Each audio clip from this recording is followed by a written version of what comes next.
ज्ञान Bharati Hindi high school standard 12 subject eco lesson number 1 अर्थशास्त्र में आलेख। तो विद्यार्थी मित्रों, हम सबसे पहले प्रस्तावना देखेंगे कि अर्थशास्त्र में इकोनॉमिक में आलेख तथा आकृति का क्या महत्व है, किस लिए यह बनाया गया है। अर्थशास्त्र में वास्तविक जीवन में जो भी घटनाएं घटती हैं तथा विविध आर्थिक घटनाओं का यह ज्ञान देता है और इसका विश्लेषण भी किया जाता है। जैसे कि अर्थशास्त्र में सरकार, बैंक, अंतर्राष्ट्रीय संस्था की जो जानकारी है वह हमें आंकड़े द्वारा प्राप्त होती है। विशेषज्ञों द्वारा घटना और उसके विश्लेषणों की चर्चा इसमें की जाती है। तब सामान्य व्यक्ति को रुचि उसमें नहीं आती, लेकिन यही जानकारी हम आकृति तथा आलेख में लोगों को समझाएंगे तो उनको जल्दी वह आकर्षित होंगे और जल्दी समय भी, और इसमें समय का भी कम खर्च होता है। पहले हम देखेंगे कि आकृति एवं आलेख का अर्थ। डेफिनेशन देखेंगे, meaning of diagram and graph. तो सबसे पहले आकृति सामान्य रूप से अवलोकित जानकारी का चित्र द्वारा जो प्रतिनिधित्व हम दिखाते हैं उसे आकृति कहेंगे। आकृति हमें पता है कि हम स्केल माप द्वारा ही बना सकते हैं। हम सोचे ऐसी आकृति बनाएंगे तो हमारी आकृति बनेगी नहीं, वह सीधी नहीं बनेगी। ठीक है, दूसरे शब्दों में कहें तो आकृति स्वयं स्पष्ट जानकारी के लिए बनाई जाती है। आकृति में विविध प्रकार के विज्ञापन करने वाली जो कंपनियां हैं वो लोगों को आकर्षण करने के लिए तथा सरकार की जानकारी प्रदान करने के लिए, जागृति फैलाने के लिए इसका कार्य करती है। दूसरा पॉइंट है हमारा आलेख। आलेख भी अवलोकित जानकारी का चित्र द्वारा प्रतिनिधित्व करते हैं, किंतु आलेख के लिए उपयोग में ली गई जानकारी स्वयं स्पष्ट नहीं होती और उसमें स्पष्ट होती है। जब जानकारी को सतत आवृत्ति में दर्शाना हो तो हम क्या बनाएंगे? आलेख बनाएंगे। आलेख में भी विविध साधनों का उपयोग होता है, जिस तरह से आकृति में इसका उपयोग होता है। और ऐसा बताया है आलेख बनाते समय हमें किन किन चीज़ों का ध्यान रखना आवश्यक है। तो सबसे पहले हमें आंकड़ा की जानकारी का ध्यान रखना है। एक्स अक्ष पर, वाई अक्ष पर क्या दर्शाना है, चतुर्थांश को ध्यान में रखना पड़ता है। निश्चित स्केल माप द्वारा आलेख बनाया जाता है और सामान्य रूप से ऐसा बताया गया है कि आलेख किस पर बनाया जाता है, तो ग्राफ पेपर पर। अब देखेंगे इसमें असतत आवृत्ति का उदाहरण एग्जाम्पल में दिया है और यह तालिका है। तालिका में एक कॉलम में कीमत बताई है, दूसरे में मांग की इकाई में बताई है। तो जब वस्तु की कीमत 1 थी तो मांग कितनी थी? खरीदने वाले 100 थे। जब बढ़ गई 2 हो गई तो खरीदने वाले 80 हो गए, 5 हो गई तो 70, 7 हो गई तो 20, 10 हो गई तो 10। इस तरह से ऐसे बताया है जैसे जैसे हमारी कीमत बढ़ती है वैसे वैसे क्या होता है, मांग में भी कमी होती है। सतत आवृत्ति के उदाहरण में तालिका 1.2 में देखो 2 कॉलम है। तो पहले कॉलम में आय का वर्ग लिखा है, दूसरे में लोगों की संख्या, और तालिका 1.3 में क्या है, अंक बताएं और विद्यार्थियों की संख्या। तो आय का वर्ग देखो, जब 10,000 से 20,000 है तो लोगों की संख्या कितनी थी? 500। फिर आय बढ़ गई तो लोगों की संख्या घट के 300 हो गई है। फिर जब 50,000 से 1 लाख थी तो लोगों की संख्या 100 हो गई है। इसी तरह तालिका 1.3 में देखो तो अंक लिखा है कि 10 से 19 के बीच विद्यार्थियों की संख्या कितनी थी? 500। और 20 और 29 में बढ़कर कितनी हो गई है? तो 300। और 30 से 39 में बढ़कर कितनी हो गई है? तो 400। अर्थशास्त्र एवं आलेख बनाते समय ध्यान में रखने योग्य बातें कि कौन कौन सी बातें हम ध्यान में रखेंगे। तो पहला पॉइंट है हमारा आकृति आलेख के प्रकार की पसंदगी और प्रस्तुतिकरण। पहले जब हम आकृति बनाएंगे तो सबसे पहले हमें यह देखना है कि कौन सी आकृति हम बनाएं जिससे हमारी आकृति प्रभावशाली हो तथा लोग उसे पसंद करें। ठीक है। दूसरा है हमारी स्पष्टता। चित्र की जब प्रस्तुति हम कर रहे हैं तो वो कैसी होनी चाहिए? स्वच्छ होनी चाहिए। देखो विद्यार्थी, जब हम स्कूल में आते हैं तो हमें किस तरह से आना है? तो हम स्वच्छ तरीके से आते हैं तो दिखने में हम अच्छे लगते हैं, और ऐसे ही हम आ जाएं तो हम अच्छे नहीं लगेंगे। ठीक है।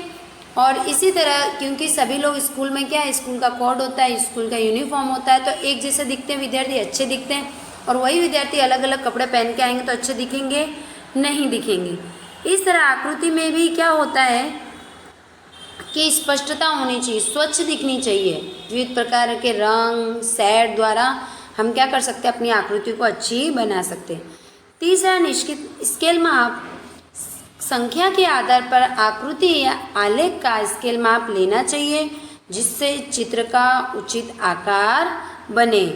चौथा पॉइंट है चित्र या आलेख के दोनों अक्ष का विवरण। तो दोनों अक्षर पर विवरण दर्शाना पड़ता है, एक जैसे कि y अक्ष और x अक्ष पर। एक अक्ष पर हमें पता पड़ती है कि वर्ष दर्शाते हैं, दूसरे में माह, ठीक है। इस तरह से हमें बताना पड़ता है। अब ये पांचवा पॉइंट है हमारा सांख्यिकी जानकारी का स्रोत। मतलब आकृति बनाते समय हमें आंकड़ा का ज्ञान आवश्यक होना चाहिए, ठीक है, जिससे हमारी विश्वसनीयता बढ़ती है। छठा पॉइंट है सांख्यिकी जानकारी गणना करने की रीति। कि सांख्यिकी जानकारी की गणना किस तरह कर सकते हैं, तो चित्र बनाकर कर सकते हैं, स्पष्ट रूप से देख सकते हैं, विविध साधनों का उपयोग कर सकते हैं, ठीक है। अब नेक्स्ट पॉइंट है हमारा आकृति के प्रकार। तो आकृति के कितने प्रकार हैं, तो पहला है चित्राकृति, छुटपुट आकृति, समय आधारित आकृति, वृत्त आकृति, स्तंभ आकृति और वृत्तांश आकृति। अब हम एक एक करके सारी आकृति के विषय में पढ़ेंगे। तो सबसे पहले हम समय आधारित आकृति पढ़ेंगे कि सामान्य रूप से आकृति को दो चलों के बीच में बताया जाता है और उसके ढाल को दर्शाया जाता है। ढाल वाली रेखा में जैसे कि मांग की रेखा होगी और पूर्ति की रेखा होगी, ठीक है। जो x है वह स्वतंत्र चल अक्ष पर है और y है वह परतंत्र चल पर। इस तरह से आकृति में हम इसे दर्शाते हैं। अब यहाँ पर देखो उदाहरण में तालिका 1.4 में 1951 से भारत में बताइए वह क्या जनसंख्या वृद्धि दर। तो विद्यार्थी मित्रों हमें पता है कि हमारे देश में जो जनसंख्या गणना होती है तो कितने वर्षों में होती है, 10 वर्षों में। तो यहाँ पर पहले जो समय है वह समयावधि 1951 से 61, 61 से 71, 71 से 81, 81 से 91 और 1991 से 2001, 2001 से 2011 और अभी 2021 की जो गणना है वो हमारी बाकी है। इसमें डिस्टेंस कितना बताया, 10-10 का, ठीक है। अब कितने प्रतिशत दर से बढ़ी है, तो ये शुरुआत के 10 में 21 से 64, फिर 64, फिर 24 से 80, 24 से 66, 23 से 87, 21 से 54, अभी 17 से 64 के बीच में बताए गए। जैसे जैसे समय बढ़ता गया वैसे वैसे जनसंख्या वृद्धि दर में कमी पाई गई है, ठीक है। अब ये आकृति में देखो समयावधि आकृति, तो इसमें हमने देखो y अक्ष पर क्या लिखा है, वृद्धि दर प्रतिशत में, x अक्ष पर क्या लिखा है, वर्ष, ठीक है। और हमने ये आकृति बनाई है, देखो ढाल वाली आकृति बनाई है। जैसे जैसे बढ़ रहा है, जैसे जैसे घट रहा है, तो 1951 और 61 के बीच में हम देखेंगे तो कितना है, 21.64, तो हमने वहाँ बिंदु लगाया है। फिर 61 से 71 वहाँ पर भी हमने बिंदु लगाया है, 71 से 81 वहाँ भी बिंदु। इस तरह से ये आकृति हमने दर्शाई है। स्तंभ आकृति और उसके प्रकार में स्तंभ आकृति किसी एक चल के मूल्य के विविध विभागों के बीच का विवरण दर्शाता है। और उदाहरण में जैसे कि अलग अलग समय हो, साक्षरता हो, स्त्री पुरुष का प्रमाण हो कि कितने स्त्री पढ़े हुए हैं, कौन से सन में कितने, उसके अकॉर्डिंग पुरुष कितने साक्षर हैं, ये सब हम स्तंभ आकृति में देख सकते हैं। और इस प्रकार की जो आकृति है ऊर्ध्वाधर क्षैतिज स्तंभ द्वारा दर्शाई जाती है। और इसके 3 प्रकार है, सरल स्तंभ आकृति, पास पास की स्तंभ आकृति और विभाजित स्तंभ आकृति। अब बच्चे हम सबसे पहले किसके बारे में पढ़ेंगे, तो सरल स्तंभ आकृति के बारे में। हाँ, तो सरल स्तंभ आकृति किसी एक आधार जैसे कि कोई प्रदेश हो या कोई समय हो, इसके द्वारा दर्शाई जाती है। आकृति में विविध प्रकार के प्रदेश होते हैं, समय होते हैं, चल मूल्य की तुलना आकर्षक रूप से हम इसे प्रस्तुत कर सकते हैं। अब यह देखो सरल स्तंभ आकृति में कि पहले जो तालिका है उसमें सरल स्तंभ आकृति में मास मतलब महीने और विक्रय कि जनवरी से फरवरी के बीच में कितना विक्रय हुआ, किसका, चॉकलेट के बॉक्स का हमने एग्जाम्पल दिया है, ठीक है। तो 35 है, तो देखो ये आकृति में हमने देखा है कि जनवरी से फरवरी के बीच में कितना है, 35। फिर मार्च और अप्रैल में 60 हुआ, मई जून में कितना हो गया, तो 65 हुआ। और जून जुलाई और अगस्त में 40, सितंबर और अक्टूबर में 50, नवंबर और दिसंबर में कितना हुआ, तो 30। इस तरह से विक्रय हुआ है, मतलब सेलिंग हुई है। अब पास पास की स्तंभ आकृति के बारे में पढ़ेंगे। इस प्रकार की जो आकृति है किसी एक आधार पर किसी एक चल या एक से अधिक वर्गों के लिए मूल्य दर्शाया जाता है, जिसमें विविध वर्गों के मूल्य को दर्शाने के लिए हमें क्या बनाना पड़ता है, स्तंभ बनाना पड़ता है। जैसे कि मान लो कि एक समय काल के आधार पर साक्षरता एक चल है और स्त्री पुरुष के दो वर्ग विविध समय काल स्त्री और पुरुषों के साक्षरता का अनुपात देखने को मिलता है, तब यह आकृति हम कौन सी बनाते हैं, पास पास वाली। ठीक है। अब उदाहरण में देखो कि तालिका 1.6, तो पहले जो कॉलम है उसमें मास लिखा है, मतलब महीना, फिर छोटे बॉक्स और मध्यम वर्ग के बॉक्स और बड़े बॉक्स। ठीक है। तो देखो जनवरी फरवरी में कितना हुआ है, मार्च अप्रैल में कितना हुआ है, मई जून में कितना हुआ है, जुलाई अगस्त में, सितंबर अक्टूबर में, नवंबर दिसंबर। तो छोटे बॉक्स का कितना विक्रय हुआ है, मध्यम का कितना हुआ है और बड़े बॉक्स का कितना विक्रय हुआ है। अब हम इसे किसके द्वारा समझेंगे, तो पास पास की आकृति द्वारा हम इसे समझ। तो ये आकृति बनाते समय सबसे पहले हम क्या करेंगे, अलग अलग सेट दे देंगे कि छोटे बॉक्स का कौन सा सेट है, मध्यम का कौन सा है, बड़े का कौन सा, जिससे हमें पता चल जाए कि कौन से बॉक्स में कितना विक्रय हुआ, छोटे बॉक्स का कितना हुआ, मध्यम का कितना हुआ, बड़े में कितना हुआ। अब देखो हमने वाई अक्ष पर क्या दर्शाया है, तो विक्रय। ठीक है। और हमने एक्स अक्ष पर क्या दर्शाया है, तो महीने। तो जब जनवरी फरवरी में जो छोटे बॉक्स है उनका कितना विक्रय हुआ, 30, मध्यम का 15 और बड़े का 25। इस तरह से मार्च अप्रैल में कितना हुआ है, तो छोटा 40, मध्यम 25 और बड़े 50। फिर मई जून में कितना हुआ है, तो 50, 25, 35। फिर जुलाई और अगस्त में कितना हुआ है, 25, 15 और 10। और सितंबर अक्टूबर में कितना हुआ है, तो 40, 20 और 25। और लास्ट में नवंबर और दिसंबर में देखो सबसे ज़्यादा सेल हुआ है कौन से वाले बॉक्स का, तो छोटे वाले बॉक्स का। मध्यम का कितना हुआ है, 40 और जो बड़े पैमाने के बॉक्स है उसका विक्रय कितना हुआ है, तो 20%। अब नेक्स्ट है हमारा विभाजित स्तंभाकृति। जब स्तंभाकृति, नेक्स्ट पॉइंट है हमारा वृत्तांश आकृति। तो वृत्तांश आकृति अर्थात क्या, तो वृत्तांश अर्थात वृत्त का अंश कुल जानकारी के उपभोग विभागों को वृत्त के अंश अनुपात में दर्शाया जाता है, तब इस प्रकार की आकृति को क्या कहते हैं, वृत्तांश आकृति कहते हैं। जिस जानकारी के लिए विभाजित स्तंभ आकृति द्वारा बनाई जाती है उसी प्रकार की जानकारी के लिए वृत्तांश आकृति बनाई जाती है। वृत्तांश ज्ञात करने की रीति, तो वृत्तांश बराबर संबंधित मूल बटे में मूल कुल और गुणे में 360। इस तरह से हम वृत्तांश आकृति का हम ज्ञात कर सकते हैं। वृत्त का जो क्षेत्रफल होता है कितने डिग्री का होता है, 360 डिग्री का होता है। उदाहरण को हम लोग अलग अलग स्वरूप में और अलग अलग वस्तु में विद्यार्थी द्वारा उपयोग में लिए गए जेब का प्रतिशत हम देखेंगे। पहले कोष्टक में हमने क्या देखा है, तो वस्तु लिखी है पुस्तक, स्टेशनरी, फ़ोन, नाश्ता, कपड़ा और कुल।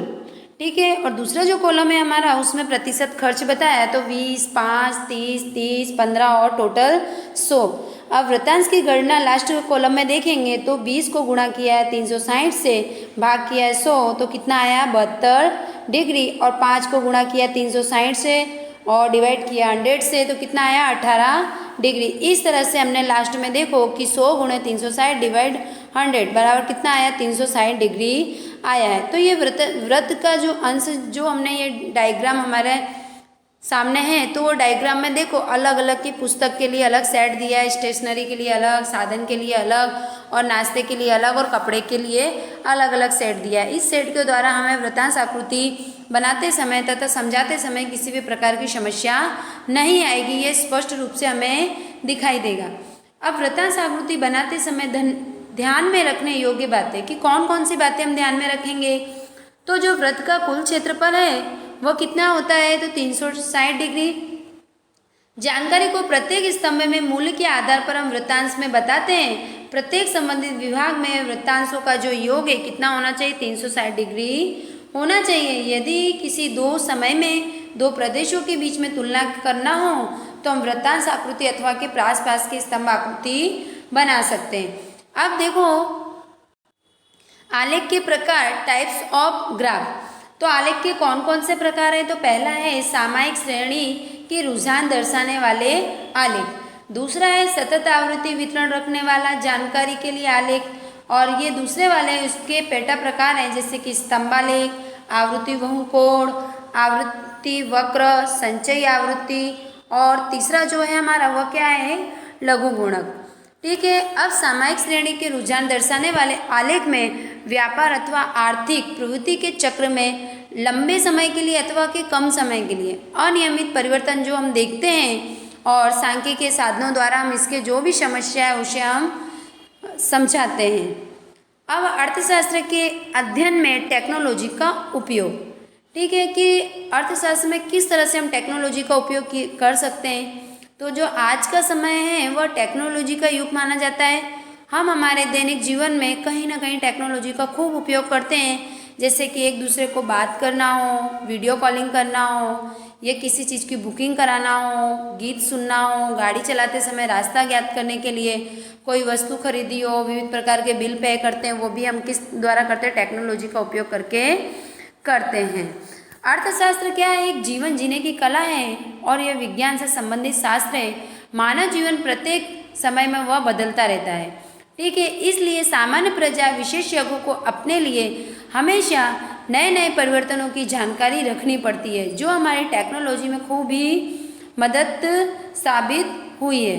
अब कंप्यूटर टेक्नोलॉजी के उपयोग, तो किस तरह से हम इसका उपयोग कर सकते हैं? तो आज का जो समय है वो कंप्यूटर का समय है, टेक्नोलॉजी का, इंटरनेट का। हम लोग विविध प्रकार के जो कार्य हैं कंप्यूटर द्वारा, मोबाइल द्वारा, लैपटॉप द्वारा हम ये सारे कार्य कर सकते हैं। तो जो पहला पॉइंट है हमारा कि प्रेजेंटेशन बनाने तैयार करने के लिए ये हमारे लिए खूब ही अच्छा माना गया है। इसे हम सरलता से कंप्यूटर द्वारा हम समझ सकते हैं। जैसे कि अंदाज पत्र को समझाने के लिए सिर्फ 3 स्लाइड बनाएंगे, उसमें विविध प्रकार की हम जानकारी देख सकते हैं। जैसे कि एक स्लाइड में अंदाज पत्र का क्या कर देंगे हम? अर्थ, दूसरा उसमें खातों की जानकारी, तीसरा स्लाइड में अपने देश का अंदाज पत्र। इस तरह से हम जानकारी को अच्छे से स्पष्ट रूप से समझ सकते हैं। दूसरा पॉइंट है हमारा एक्सेल वर्कशीट। तो अर्थशास्त्र में बड़े पैमाने पर हम लोग आंकड़ा की जानकारी का उपयोग होता है। विविध प्रकार के संशोधन विशेषज्ञ सांख्यिकी जानकारी की क्या करते हैं? देख रेख करते हैं, जांच करते हैं। जबकि भारत के छोटे पैमाने के उद्योग तथा चीज वस्तुओं में जानकारी करने का प्रयास करते हैं, तब हमें असंख्य चीज वस्तुओं का उदाहरण मिलता है। जैसे कि कंप्यूटर प्रोग्राम में एक्सेल शीट में रखकर हम लोग क्या कर सकते हैं? उसका योग निकाल सकते हैं, औसत निकाल सकते हैं, और अंक मिनटों में हम प्राप्त कर सकते हैं। तीसरा पॉइंट है हमारा आकृति आलेख बनाने के प्रोग्राम। तो कंप्यूटर टेक्नोलॉजी में अनेक प्रोग्राम हैं जिसके द्वारा अर्थशास्त्र के विविध प्रकार की आकृति तथा आलेख डायग्राम द्वारा हम इसे समझ सकते हैं, जान सकते हैं। ठीक है, एक्सेल शीट द्वारा हम सांख्यिकी जानकारी को आकृति एकदम सचोट तथा विश्वसनीय स्वरूप से हम इसे प्राप्त कर सकते हैं। इसमें विविध प्रकार के फार्मूला उपयोग होते हैं जिससे हमें उसकी जानकारी मिलनी चाहिए। नेक्स्ट पॉइंट है हमारा कि अध्ययन सामग्री सुरक्षित रखने के लिए। ठीक है, कोई भी जैसे कि हमारी बहुत ही इंपॉर्टेंट वस्तु है, डॉक्यूमेंट्स है, तो वो जो कागज़ है उसका बहुत सारा भय रखता है, जैसे कि बहुत समय बाद उसमें कीटक भी लग सकते हैं, कोई चुरा भी सकता है। ठीक है, तो ये नष्ट हो सकते हैं। इसलिए कंप्यूटर द्वारा हम क्या कर सकते हैं? उसमें पेन ड्राइव में उसको सेव करके दुनिया के किसी भी कोने में ले जाकर और हम हमारे डॉक्यूमेंट्स को हमारे पास में रख सकते हैं, जिसमें विविध प्रकार के जो कीड़े मकोड़े दिमाग नहीं लगते। और कंप्यूटर में विविध प्रकार की व्यवस्था है, जैसे कि drop box, Google drive, digi locker, ये सारी व्यवस्था हैं। अन्य लॉकर सांख्यिकी के अग्रिम प्रोग्राम जैसे कि SPSS, साजाम, ईव्यूज, SAS इत्यादि जानकारी की हम गणना करते हैं। बाजार में ये सारी वस्तु हमें प्राप्त होती है, लेकिन इसकी कीमत खूब ऊंची होती है। विविध प्रकार की संस्थाएं इसे खरीदती है तथा विद्यार्थियों को बिना किसी मूल्य में इन्हें इंटरनेट पर डालती हैं, जिससे विद्यार्थी उसकी जानकारी ले सकते हैं, स्टडी कर सकते हैं। जैसे कि PSPP और R। अब कंप्यूटर टेक्नोलॉजी के उपयोग से संबंधित भय स्थान, कि जिस तरह से हमें बोलते हैं ना कि सभी चीज़ों के 2 पहलू होते हैं, सुबह है तो शाम है, ठीक है, अच्छा है तो बुरा है। तो कंप्यूटर इंटरनेट जितना हमारे साथ जितना अच्छा है और उतना हमारे लिए नुकसान भी है। बोलते हैं ना कि यह तो हमारे काम के लिए, लेकिन इसका उपयोग हमारे ऊपर डिपेंड करता है कि हम इसे अच्छी तरह से करें या गलत तरीके से करें, ठीक है। और कंप्यूटर द्वारा हम कह सकते हैं कि जो हमारी जानकारी है तो कोई उसको चुरा भी सकता है, कॉपी भी कर सकता है। इसलिए हमें क्या करना चाहिए, इसके लिए हमें अलर्ट रहना चाहिए कि हमारे कोई भी डॉक्यूमेंट्स कॉपी ना करें। तो इंटरनेट टेक्नोलॉजी में तो ट्यूटोरियल कुछ वेबसाइट पर अपने विषय के पावर पॉइंट प्रेजेंटेशन बनाने लायक सामग्री इत्यादि ओपन एक्सेस लिंक में रखी जाती है, और जब इसे हम पढ़ते हैं तो ये हमारा ट्यूटोरियल बन जाता है। तात्कालिक शिक्षा कंप्यूटर द्वारा हमें जो भी विशेषज्ञ हैं अर्थशास्त्री सभी की हम तुरंत ही हमें इनकी जानकारी प्राप्त हो जाती है, चाहे वह स्कूल हो या कॉलेज हो या विविध प्रकार की संस्था हो। पढ़ने योग्य सामग्री असंख्य किताबें इंटरनेट पे हमें बिना मूल्य पे मिलती है, जिससे विद्यार्थी अच्छे से पढ़ सकते हैं, लिख सकते हैं, ठीक है। चौथा पॉइंट है विविध जानकारी प्राप्त करना। इंटरनेट द्वारा हम विविध प्रकार की डिग्री, यूनिवर्सिटी आदि के बारे में जानकारी प्राप्त कर सकते हैं। पांचवा पॉइंट है अन्य जानकारी। तो सर्च करने के लिए रेफरेंस बुक, अर्थशास्त्री द्वारा व्याख्यान आदि हम प्राप्त कर सकते हैं।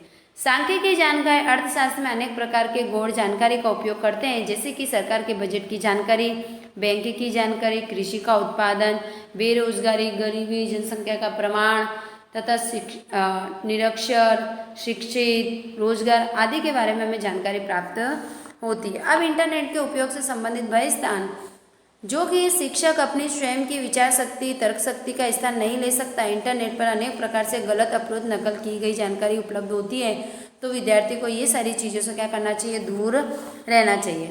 अब अर्थशास्त्र के अध्ययन में कॉम्पैक्ट डिस्क मतलब कि सीडी का उपयोग। कई सारी संस्थाएं प्रयोगशाला, संशोधन केंद्र में अर्थतंत्र की जानकारी प्राप्त करती हैं और वह अहवाल तैयार करती है और विविध प्रकार के सीडी बनाकर क्या करती है, मार्केट में सेल करती हैं। जैसे कि भारत में राष्ट्रीय आय की गणना करने की सीडी, जनगणना आंकड़ों की जानकारी के लिए सीडी, और एनुअल सर्वे ऑफ इंडस्ट्री की सीडी, और नेशनल सैंपल सर्वे ऑर्गेनाइजेशन की सीडी। ये सारी सीडी हमें मार्केट में मिलती हैं, जिससे हमें विविध प्रकार की जानकारी प्राप्त होती है। और सीडी बेचती हुई संस्था अनेक हमें मार्केट में प्राप्त हो सकती है। अब कॉम्पैक्ट डिस्क सीडी का उपयोग करने के लिए अड़चने, इसके लिए बहुत सारी अड़चने होती है, क्योंकि ये सीडी अनेक प्रकार के आंकड़े दिए होते हैं, हमें आवश्यक आंकड़े के ज्ञात करने का खूब कठिन होता है, और इसके अनेक प्रकार से सॉफ्टवेयर का उपयोग करने के लिए जानकारी भी आवश्यक होती है। विद्यार्थी मित्रों, ये लेसन नंबर 1 हमने कंप्लीट किया, समझा, पढ़ा। आप क्या करो, विविध प्रकार के डायग्राम हो उसको बनाकर घर में क्या करो, तैयारी करो, जिससे आपको एग्जाम में किसी भी प्रकार की तकलीफ ना हो। अब इसमें स्वाध्याय के क्वेश्चन आंसर है, जैसे कि एमसीक्यूज है, आंसर इन 1 वर्ड है, संक्षेप में है, मुद्दा सर है, विस्तार पूर्वक है। इन सबको क्या करो, आप लिखो और याद करो, ठीक है। मेरे चैनल को आप सब्सक्राइब करो तथा लाइक करो। Thank you.